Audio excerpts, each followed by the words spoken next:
देखिए, सरकार तुष्टीकरण की राजनीति जिस प्रकार से कह रही है, इसी कारण से जो असामाजिक तत्व है उनकी मनोबल धीरे धीरे बढ़ रहा है। पिछले दिनों होली के समय कई एक जगहों पर घटनाएं आई, आप सबको पता है। गौरथंबा गिरिडीह का भी पता है। और कल हजारीबाग में मैंने तो आज सवेरे अखबार में पढ़ा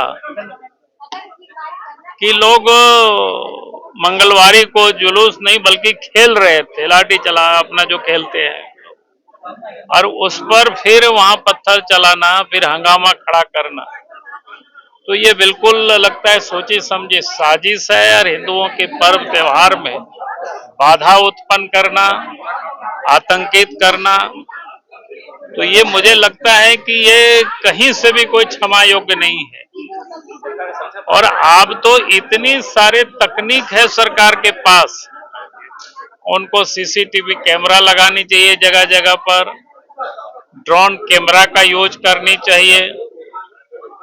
और मैं ये कहूंगा कि घर के अगल बगल जितनी भी जो सेंसिटिव या नहीं भी सेंसिटिव जगह है, सब जगह कैमरा मैन को भी लगा देना चाहिए। आप सब लोगों से भी मैं कहूंगा कि इसकी जो विजुअल ले करके, ताकि किसी के हाथ में कोई पत्थर फेंक रहा है या कहीं भी कोई गड़बड़ कर रहा है तो फिर उसको आसानी से पकड़ा जा सके और उनको दंडित किया जा सके। तो सरकार को ये सुनिश्चित करना चाहिए, क्योंकि सामने रामनवमी का भी पर्व है, ईद भी है, सरहुल भी है, तो ये सभी, और ये चिंता का विषय है कि हिंदुओं के पर्व में ही सब गड़बड़ होती है, हमला वहीं होते हैं। आज तक आपने कहीं नहीं सुना होगा कि मुहर्रम के जुलूस पर कोई हिंदुओं ने हमला किया हो, ईद की कोई नमाज पढ़ रहा उस पर किसी हिंदू ने कोई हमला किया हो। आखिर हिंदुओं के पर्व पर ही ये हमला पत्थरबाजी क्यों होती है?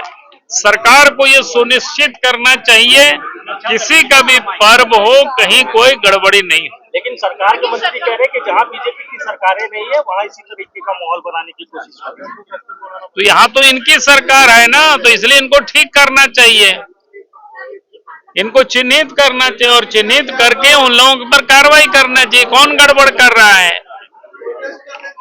अगर हिंदू गड़बड़ करते तो फिर मुहर्रम के जुलूस में हमला होता, ईद के नमाज में हमला होता। आखिर हमला हिंदुओं के पर्व त्योहार में ही क्यों हो रहा है? सरकार को इस पर विचार करनी चाहिए।